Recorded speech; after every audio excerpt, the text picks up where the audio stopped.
we need to talk about in this module is really what's going on with volcanism. When we think of volcanism and volcanoes in general, we think of volcanoes as cones that are on the surface of the earth and they emit lava or ash or gas. That's only one of three types of volcanoes and volcanism. And that would be an extruded volcanism. These are igneous rocks that form at the surface, creating sort of a cone shape or a shield type shape if we're talking about a shield volcano like Hawaii. There are two others. These are intrusive volcanism and then plutonic volcanism. And both of these occur within the Earth's surface. And basically what's happening here is the magma does not breach the outside of the Earth. So it is not external as in extrusive. It hasn't been extruded to the outside of the Earth. It's intrusive. Think of intrusive like an intruder. Someone is being intrusive of your personal space. They're coming into your space. This is what's happening with the magma is intruding into the layers of the rock underneath the surface with both of these.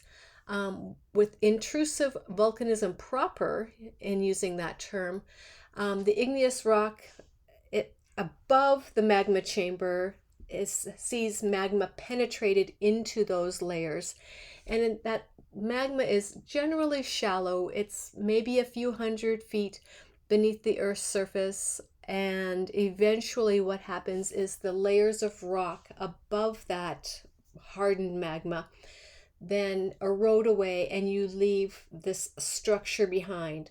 The Sierra Nevadas in California are essentially a mountain range that were extruded volcanic rock.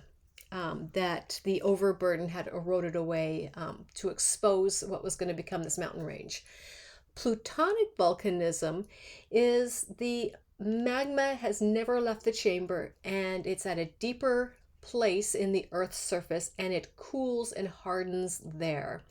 And those two can make their way to the surface through lots of erosion over great lengths of time. But certainly not as prevalent as the intrusive volcanism. So that's the first characteristics that we need to be aware of. We need to distinguish between magma and lava and pyroclastic material as well.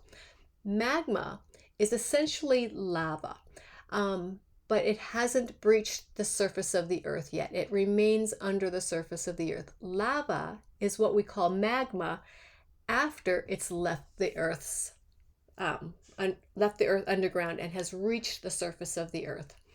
Pyroclastic material is, if we break down that Latin, pyro means fire, and clastic you've heard before when we were talking about the boulders and particulate matter in like rocks in the sedimentary layers. So pyroclastic can be fine grain ash that's emitted from a volcano, and that's what you're seeing in this plume in this picture right in front of you.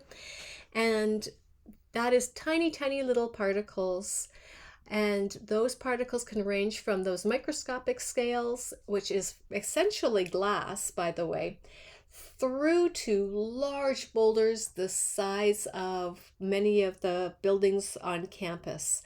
And those sizes and shapes have everything to do with how that rock was being formed and solidified inside the volcano proper, and how it was ejected and under what heat and temperature conditions all that was taking place within. So these are some fundamentals that we need to be aware of when we first start talking about and discussing volcanism. With that then, we've got basically four types of volcanoes, and I'm going to start with the shield volcanoes, and that's this number 3 in your diagram here. And I wish this diagram had a few more arms in it, sort of like the composite volcano, because really shield volcanoes have many different avenues for which the magma reaches the surface of the Earth. And any one of those arms can emit magma at a time. The current volcanic eruption going on in Iceland right now is a shield volcano. These shield volcanoes are very large volcanoes. They are the largest volcanoes that are on the surface of the Earth. They're incredibly broad and incredibly tall, but their ratio of width to height is not as great as the cinder cones and the composite volcanoes, which are the classic shaped volcanoes. Um, Often with a shield volcano, there's lots of different textures, and it looks like you're walking on hills and valleys, and it's rare to think about that landscape as a volcano, but you're walking on a volcano. Every hill that you have on this shield type of structure is an older volcanic flow that had occurred. So when an eruption takes place, part of the volcano is erupting, but the whole thing is not erupting essentially. We're building parts of it here and there across the surface. So different from that classic shield volcano, we have composite volcanoes, and composite volcanoes are relatively small compared to a shield volcano. They generally have one conduit, although the illustration in this diagram shows one conduit with multiple veins in it, which can occur.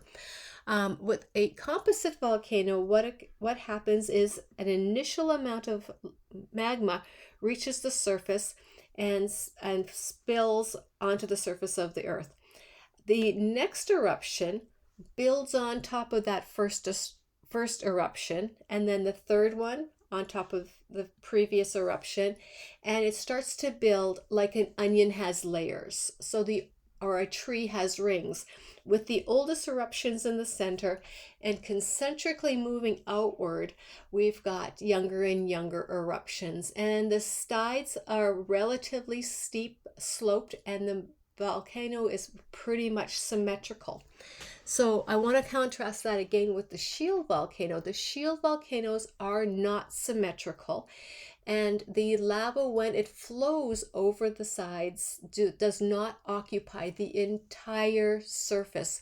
So you get some places on the volcano which are older, some places which are younger, some places which are heavily built up with generation after generation of lava which has reached the surface, and other places where it's been quiet and dormant for a long period of time. So there's a lot of irregularities with a shield volcano. Our third volcano type is a lava dome. That's this number 4 right here. Lava domes are generally small in structure. They are quite explosive in structure, and they are really high in silica. They there's a great number of them, and they can occur in clusters, but they never form significant mass.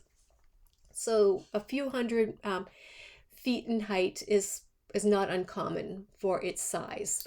Lastly, a cinder cone, and there's quite a number of cinder cones in the American Southwest. And I want you to think of a cinder cone the same way you see tar patch for potholes. You get that sort of chunky, it looks like gravel that's black, that's coated.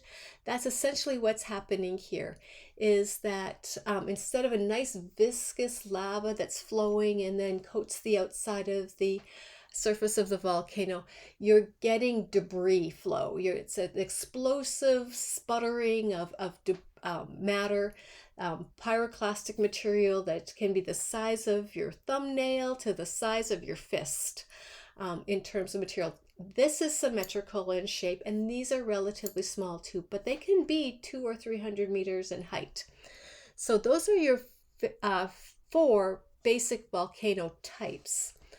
With that, we've got different types of expulsion of matter with volcanoes. And an effusive flow eruption is low viscosity magma. That means that it's just basically you can run away from this lava. In fact, you don't even have to run. You can take a nice, easy walk away from this lava. It flows through the hot parts of itself and then breaches at the end, and then creates another bubble or bowl that the lava continues to advance through.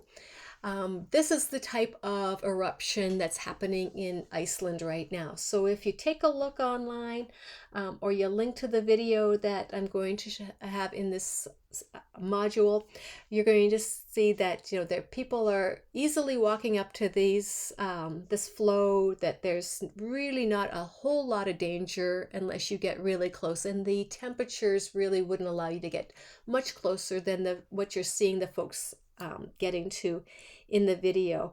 But Iceland's gone barbecuing, and they're barbecuing just for fun at this volcano, and they're using volcanic heat, geothermal heat, to do that with. So these are typical of shield volcanoes. Mauna Loa on Hawaii is the classic shield volcano. We've got other places across the United States, including Craters of the Moon in Idaho, and a number of locations across the southwest of the United States in Colorado, New Mexico, Utah, and Arizona have lots of shield type volcanic flow across them. Most of India, in fact, with the Decca Plateau, is this effusive volcanic material that has been produced. In contrast to that, we've got explosive eruptions, and these are the firework type of volcanoes that we see in movies all the time, and that put on a good display. So right now, Iceland has an effusive flow going on with a volcano that hasn't erupted in several thousand years. In 2010, the volcano that had erupted was an explosive eruption, and it was so violent that it had disrupted air travel for many, many days, and caused ash fallout, which again, as I said previously, is really just glass. And I shouldn't say just glass, because it's incredibly harmful and will abrade and cut and harm lungs and your esophagus. So these clouds of ash made their way through into Europe. So big deal. High viscosity magma is emitted from these explosive eruptions often. We're getting lots of pyroclastics, which means lots of ash, and lots of times lots of other clasts that are larger in size. Mount Pinatubo in Italy, Mount Etna in Italy, St. Helens are all explosive eruptions, and Eyjafjallajökull in Iceland, that 2010 eruption, was also an explosive eruption. Calderas are collapsed volcanoes, and a volcano can collapse for a few different reasons. The classic is that the chamber that the magma was held in doesn't have any matter in it anymore, and it can no longer support the weight of the volcano above, so it collapses. Or like Mount St. Helens, or like Mount Mazama, the top blows off and leaves a large hole or chamber behind. So we've lost essentially the bulk of the volcano. So large volumes of magma usually have erupted over a very short period of time in either one of these two conditions for a caldera to form. With a caldera collapse, rather than an explosive destruction of the volcano, that loss of matter very quickly doesn't have enough time to replenish with new magma. So this is why that happens. We've got a significantly large number of hazards that are created out of volcanoes, regardless of the type of volcano that gets produced. There's hazards always involved. Explosive volcanoes are going to produce toxic gases that are problematic, that can include all sorts of conditions that will create respiratory problems for both plants and animals, so that plants are at risk as well. That can combine with water to create acid rain. We've got lava flows that get produced. Pyroclastic flows can move down the sides of volcanoes at hundreds of miles an hour, and if in the way, you don't have an opportunity to escape, you've got very, very little time to do that. Herculaneum and Pompeii were classic examples of populations that could not escape a pyroclastic flow and ash fallout. Lahars are pretty neat. They are a combination of water which melted from an ice cap on a volcano combined with the pyroclastic flows to create a slurried mess of landslide materials that move their way down the side of a mountain, and basically it picks up, just like an avalanche or a rockfall, it picks everything up and carries it with. If a lahar is not produced, but there's enough water on the mountain to melt, you might get a mud flow instead. Finally, the last three things that occur are as hazards with volcanoes, but I should note that not all of these are always present together. You may get one, you may get some in combination. So ash and tephra I had mentioned along with those gases, and that ash is again glass. You can get landslides, which is similar to a lahar again, but the trembling and the movement and the shaking from the volcano itself, and consequential earthquakes that can be precursors, concurrent, or post the eruption, can shake the side of the mountain or adjacent mountain sides and create landslides that way. All right.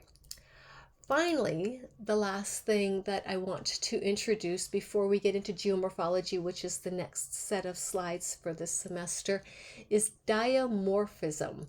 So this is to change the shape of the earth in one of three ways. We're either going to create tension by pulling the earth apart and creating a thin member, and in doing so, you create a valley. You can compress or shorten the earth and all these happen with tectonics. So you create a fold or a nice, gentle S-wave scenario, or you can shear, which is to twist, and twisting can eventually lead to snapping or creating strike-slip faults. So all of these come under the headings of folding and faulting that are the result of plate tectonics. So the difference between folding and faulting essentially is that all of these conditions of stretching, shortening, and shearing are in place, but if the rocks are malleable, they're younger rocks, or the motion takes place over a great length of time, the material underneath will fold, just like folding your sheets or taking the sheets on your bed or a towel and crumpling them. You're going to create a folded condition with very, very little effort. To fault something means it's being broken. So you take some plastic or you take some wood or another rigid feature and you apply force to it and it's going to snap and break, or you twist it and it snaps, or you pull it and it eventually snaps. Those rock conditions are going to fault under sudden movement or if the rock is old and brittle. So that brings us to the end of this slide set for this module. All right. Contact me as you need me. We're at the home stretch of the semester, so 1/3 of the semester left to go. And yeah, I hope to talk to you real soon. All right.